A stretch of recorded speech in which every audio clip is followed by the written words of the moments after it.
साथियों नमस्कार, आदाब, सत श्री अकाल, जय भीम, जोहार। मैं डॉक्टर दशरथ नूनिया स्वागत करता हूं आज की इस चर्चा में। साथियों, आज की चर्चा वही है जो मोदी जी की मां को गाली दी गई और कहा गया, और मोदी जी ने जो है कल रैली में इस बात को बड़े ज़ोर शोर से उठाया गया कि मेरी मां को गाली दी गई, और वो रोने लग जाते हैं। इस बात को, हालांकि ये एक निंदनीय कृत्य था जिस व्यक्ति के द्वारा भी किया गया, लेकिन सवाल ये पैदा होता है कि क्या ये गाली मोदी जी को माँ को दी गई या खुद मोदी जी को ये गाली दी गई? सोचने वाली बात यह है। अच्छा, फिर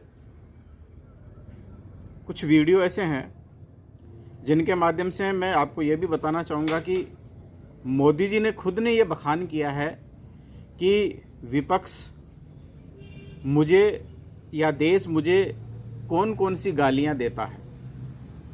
सुनिए ये गालियाँ क्या है। कभी ये मुझे नीच कहते हैं, गंदी नाली का कीड़ा कहते हैं, जहर वाला सांप बोलते हैं। आपने तो अभी सुना होगा, यहां बिहार चुनाव में भी मुझे तू तड़ाक करके गाली देकर इनकी नामदार वाली सोच बार बार उजागर हो रही। अब सवाल ये पैदा होता है कि अब तक तो शायद पब्लिक को इतना पता नहीं था कि मोदी जी को क्या क्या गालियां दी जाती है, लेकिन कल मोदी जी ने रोते हुए जिस प्रकार से इन गालियों का बखान किया है, अब पूरे देश को पता लग गया कि मोदी जी को लोग हैं या देश है या विपक्षी लोग हैं वो क्या क्या गालियां हैं वो देते हैं। दूसरी बात यह है साथियों कि क्या आज हमारे प्रधानमंत्री के पास में देश को बताने के लिए ये समय है कि उन्हें क्या क्या गालियां दी जा रही है? क्या उनके पास में ये समय नहीं है कि यहाँ के युवा हैं वो बेरोज़गार हैं, वो आपसे रोज़गार की मांग कर रहे हैं, आपने जो वायदे किए थे वो वायदे पूरे करने की मांग कर रहे हैं। आपने कहा था कि मैं प्रतिवर्ष 2 करोड़ रोज़गार दूंगा, वो उस रोज़गार की मांग कर रहे हैं। आपने स्मार्ट सिटी का जो है वो वादा किया था, उस वादे को जो है लोग याद दिला रहे हैं। आपने काले धन को वापस लाने की बात कही थी और ये कहा था कि नोटबंदी से काला धन है वो आ जाएगा। अब आपने कानून बना दिया कि कोई भी व्यक्ति 20 लाख तक का काला धन यदि विदेश में ले जाता है या उसके पास में वहाँ पर मिलता है या वो छिपाता है तो उसके ऊपर कोई कार्रवाई नहीं होगी। यानी जिन वादों को जनता से आपने किया था, आप बिल्कुल उनके उलट काम कर रहे हैं। और अब आप जो है पब्लिक मंच पर आकर और अपनी माँ के पीछे छुपने का प्रयास करते हैं, अपनी असफलताओं को छिपाने का प्रयास है वो अपनी माँ को आगे करते हुए करना चाहते हैं कि मुझे माँ की गाली दी गई। या कहीं ना कहीं आपको अब इसलिए ये रोना आने लग गया है कि अब आपकी सत्ता की कुर्सी है वो जाने वाली है। मोदी जी, मैं आपको ये बताना चाहता हूँ, मैं अम्बेडकर पार्टी ऑफ इंडिया का प्रदेश अध्यक्ष हूँ और इस नाते मैं आपसे ये कहना चाहता हूँ कि जब शासन सत्ता के चरम पर होते हैं तब यही जनता है वो बखान करती है और जो है जय जयकार करती है।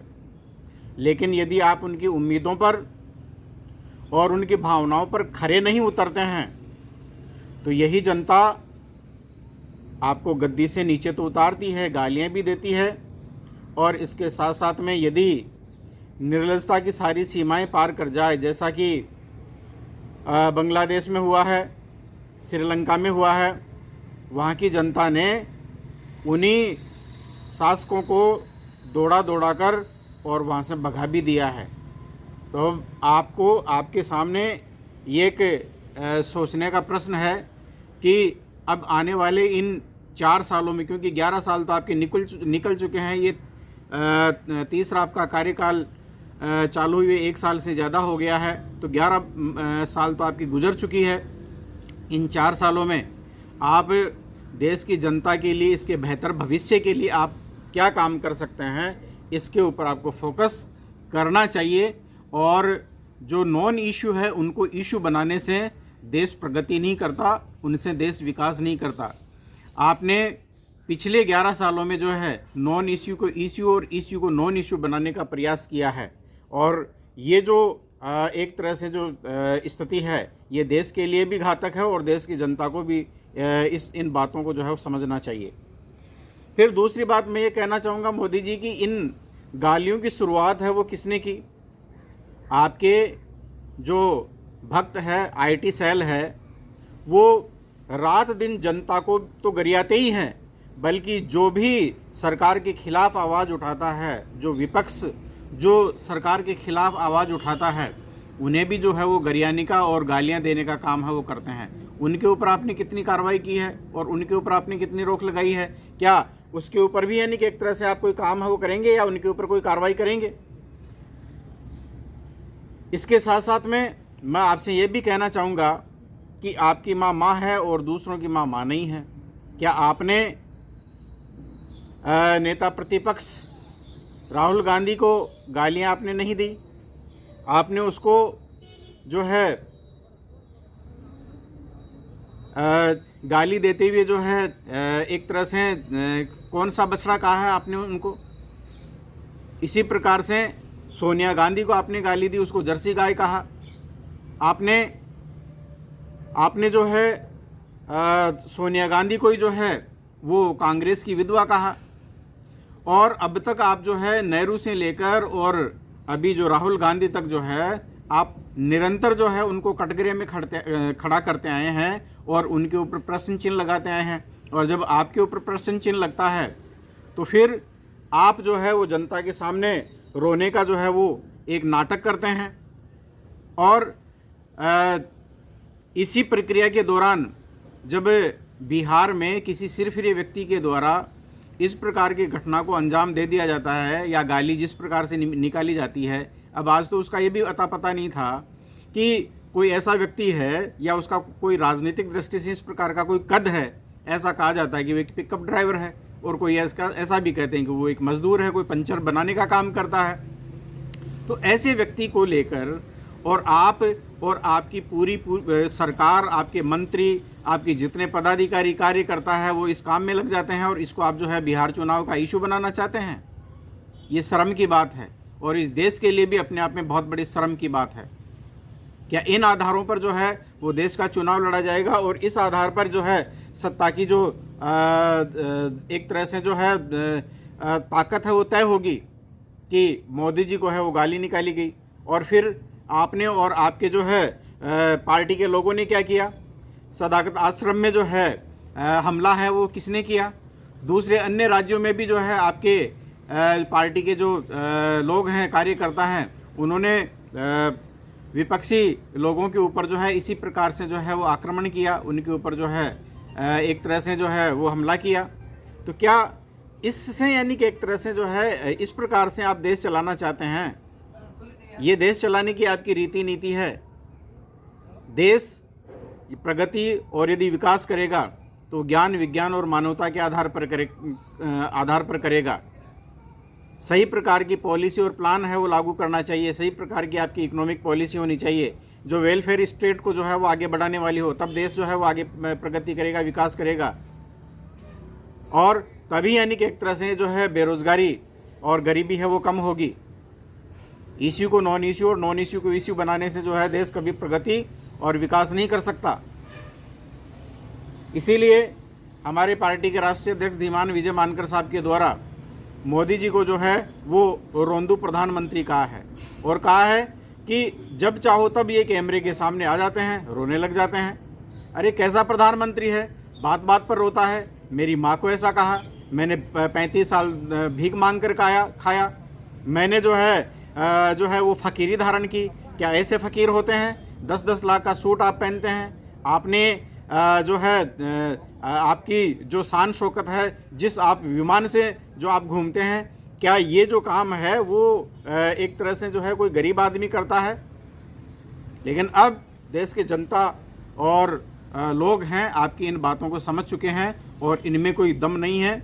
और अब लगता है कि आपके इन सारे जो दावे हैं इनकी पोल है वो खुलती हुई नज़र आ रही है। साथ ही साथ ये भी पोल खुलने वाली है कि बनारस का आपका जो चुनाव है 7 राउंड तक आप हार रहे थे, अचानक से 1.5 घंटे तक जो है चुनाव आयोग वेबसाइट बंद कर देता है और उसके बाद में अचानक से आपके जीतने की जो है वो एक तरह से जो है वो खबर आती है। तो जिस प्रकार से बेंगलुरु सेंट्रल में 1,02,50 वोटों की चोरी एक ही कॉन्स्टिट्यूएंसी में जो है सामने आई है, शायद आपके बनारस से भी ये जो है सामने आने वाली है। जैसा कि राहुल गांधी ने कहा है कि हम अब जो है एटम बम नहीं हाइड्रोजन बम है वो फोड़ने वाले हैं। तो कहीं ना कहीं इस आधार पर कि अब आपकी पोल पट्टी खुलने वाली है और इस प्रकार का इमोशनल कार्ड, विक्टिम कार्ड खेलते हुए जो है आप इन बातों से बच जाएंगे। यदि इसी प्रकार से और भी आपके ऊपर ये आक्षेप है वो लग रहे हैं, चुनाव आयोग के ऊपर आक्षेप लग रहे हैं, आपने जो है संवैधानिक संस्थाओं का जिस प्रकार से अपने फ़ायदे के लिए दुरुपयोग किया और दुरुपयोग कर रहे हैं, ये भी देश बहुत अच्छे से जानता है और देश है वो देख रहा है आपकी जो है वो रीति नीति को, नीतियों को। तो ऐसी स्थिति में आने वाले समय में आप बचने वाले नहीं हैं मोदी जी, और रोने धोने से काम नहीं चलेगा। यदि आपको इस देश के लिए कुछ करना है तो आप बेहतर तरीके से नीति निर्माण कीजिए।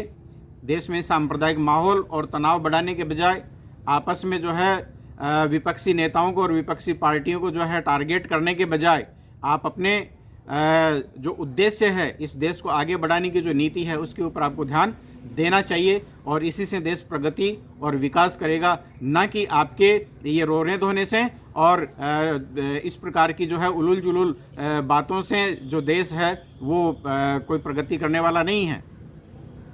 तो साथियों, मैं इतनी ही बात रखते हुए मैं अपनी वाणी को विराम देना चाहूँगा।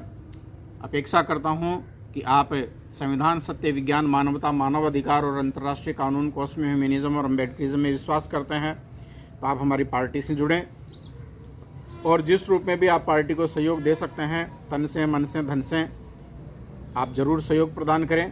साथ ही साथ आपसे अपील करना चाहता हूं कि यदि आप मेरी विचारों से और मेरी बातों से सहमत हैं तो इस वीडियो को ज़्यादा से ज़्यादा लाइक करें, शेयर करें और हमारे चैनल और फेसबुक हमारे जो पेजेज़ हैं उनको भी आप जो है वो सब्सक्राइब करें। बहुत बहुत धन्यवाद।